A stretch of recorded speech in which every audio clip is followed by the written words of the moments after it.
یہ Hazara express way ہے اور اس کو سی پیک بھی کہا جاتا ہے، اور یہ پاک چائنا کوریڈور کے تحت بنی ہے، اور اس وقت یہ تھاکوٹ سے لے کے حسن ابدال تک بنی ہے، اور حسن ابدال سے تھاکوٹ تک یہ راستہ ہے، اور تھاکوٹ سے آگے بھی اس کے اوپر کام جاری ہے۔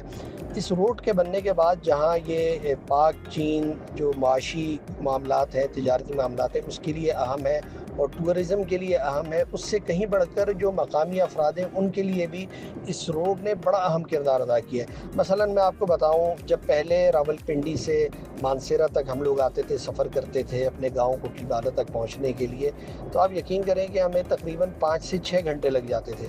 بہت تنگ سڑک تھی اور اس کے اوپر رش بہت زیادہ تھا، اور اتنی تکلیف سے وہ سفر ہوتا تھا کہ خاص طور پر جو مریض یا کوئی خواتین بزرگ ہوتے تھے ان کی تو زندگی اجیرن ہو جاتی تھی، یعنی وہ جو 5-6 گھنٹے تھے وہ بہت تکلیف دہ تھے۔ اب جب سے یہ ہزارہ ایکسپریس وے بنی ہے اور تقریباً 3-4 سال ہو گئے اس کا افتتاح ہوئے،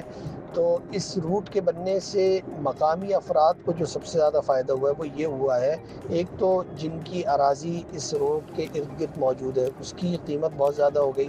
پھر جو سفر کا دورانیہ ہے وہ بہت کم ہو گیا، یعنی اب وہی سفر جو ہے 2.5 سے 3 گھنٹے تک رہ گیا۔ اگر آپ مانسیرا سے اسلام آباد جاتے ہیں تو محض 2.5 سے 3 گھنٹوں میں آپ بہت اطمینان سے پہنچ سکتے ہیں، اور کوئی رش نہیں ہوتا۔ روڈ تو بہت اچھی بنی ہوئی ہے، کنجسٹڈ نہیں ہے، اور ٹریفک کے لیے بہت سہولت ہے، آسانی ہے۔ اور پھر ایک بات یہ ہوتی ہے کہ اب سفر کرتے ہوئے نا آپ ارد گرد اس کے بہت خوبصورت نظارے دیکھ سکتے ہیں، اور وہ بڑے دل فریب مناظر ہوتے ہیں جو آپ دیکھ رہے ہوتے ہیں۔ ندیاں ہیں، چشمے ہیں، ٹنلز ہیں، پہاڑ ہیں، درخت ہیں، پرندے ہیں، اور اس جو سی پیک کا یہ روٹ ہے اس پہ چلتے ہوئے جا بجا آپ کو چشمے بھی ملتے ہیں جو اس روٹ کے اوپر موجود ہیں، وہاں سے آپ ٹھنڈا میٹھا پانی بھی لے سکتے ہیں۔ تو یہ جو روٹ بنا ہے اس کی وجہ سے